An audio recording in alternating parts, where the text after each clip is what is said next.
Welcome back to another exciting episode of We Heart Therapy. You're watching your guide to therapy and coaching, and I'm your host, Anabelle Bugatti. Today we're talking about a very, very exciting topic, which is trauma therapy for children using EMDR. We have a very special guest with us today, Sherri Collier. She's a licensed marriage and family therapist here in Henderson, Nevada, and she has agreed to talk to us today all about using EMDR to treat trauma for children. Thank you so much for being with us today. My pleasure. So can you remind our viewers who sort of maybe don't know what EMDR is, can you help them understand what that is a little bit? Absolutely. So most of you may have heard of EMDR. It stands for eye movement desensitization and reprocessing. That sounds like a really long phrase for something that's actually very simple. So basically the idea is we use bilateral processing to reprocess traumatic memories. The desensitizing part is just allowing the emotions to release and let go. And then the reprocessing is just allowing a more positive belief and cognition about an old traumatic event to become more true and feel more true and then carry you forward in the future. So it just uses eye movements or taps and touches or tones, any that kind of bilateral movement, right, left brain kind of processing. That's all it is. So it sounds like EMDR uses movement of the eyes and bilateral stimulation to absorb the negative energy out of a traumatic experience and sort of take the power out of it. I don't know that it was necessarily absorbs the energy, but so the idea is what I tell clients is your left brain is logical or thinking and your right brain is relational or emotional. And normally when you have a normal memory, like for adults I use the idea of going to the grocery store. So it's very linear, and it processes up here in your prefrontal cortex, and it's linear. You make your list, you go to the grocery store, you put your items in the cart, you check out, you take them home, you put them away, boom, you file them in the file cabinet of your memory, and there's no body memory, there's no distressing emotions, you don't remember it with upset and distress.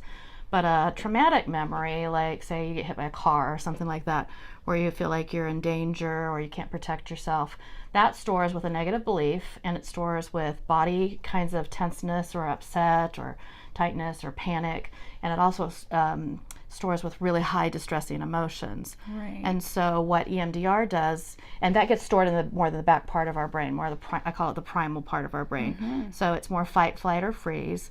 And so what EMDR does is it takes that old memory and makes it more like a go to the grocery store memory processed up here, and it does that through bilateral movement. So it's actually kind of more of a function of the brain than it is anything else. So the bilateral movements, I suppose it does drain the energy. So I never really thought about it in those terms. Maybe sort of, because it sounds like when traumatic events happen, it creates not only a mental and emotional experience, but sort of like a traumatic muscle memory around it that's paired with those experiences. And it uses that bilateral stimulation with the eyes to sort of take that traumatic feeling component out of it. Yes.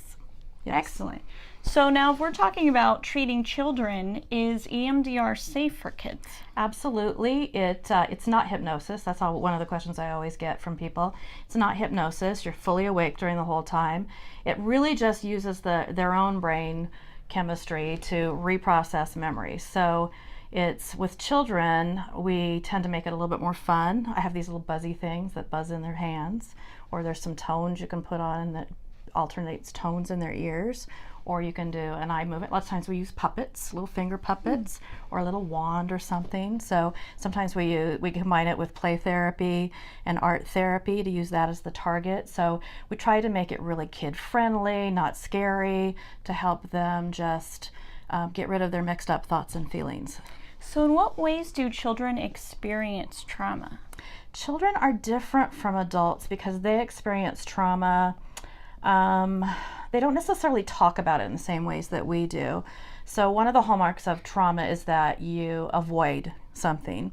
So when you're avoiding an event, or when you're experiencing, I call it a trigger in the trauma world, call it a trigger, or like when you get activated by a certain thing. So say I had a child in for doing a car crash kind of event, and it had translated into she didn't want to be alone at night. She didn't want to, she was really frightened in a lot of areas. So her mother brought her in to have her do some EMDR with me because it was affecting her ability to go to sleep. It was affecting her sense of safety and confidence just within the house. She wanted to constantly be with her parents. Other ways it can show up is at school.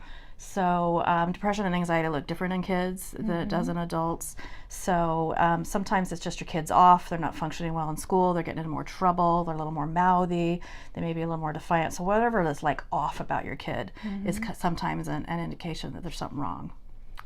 So if there's something wrong with if your kid's behaving sort of out of the norm, and maybe there's some big event that might have happened recently, maybe a car crash. I have had quite a few clients who have described situations like that where they've had home invasions. Yes. Any type of major situation could create trauma. Even a divorce. A divorce even as well. So there's many types of situations that would affect a child that parents maybe aren't always as aware how their child might be traumatized by it. Yeah.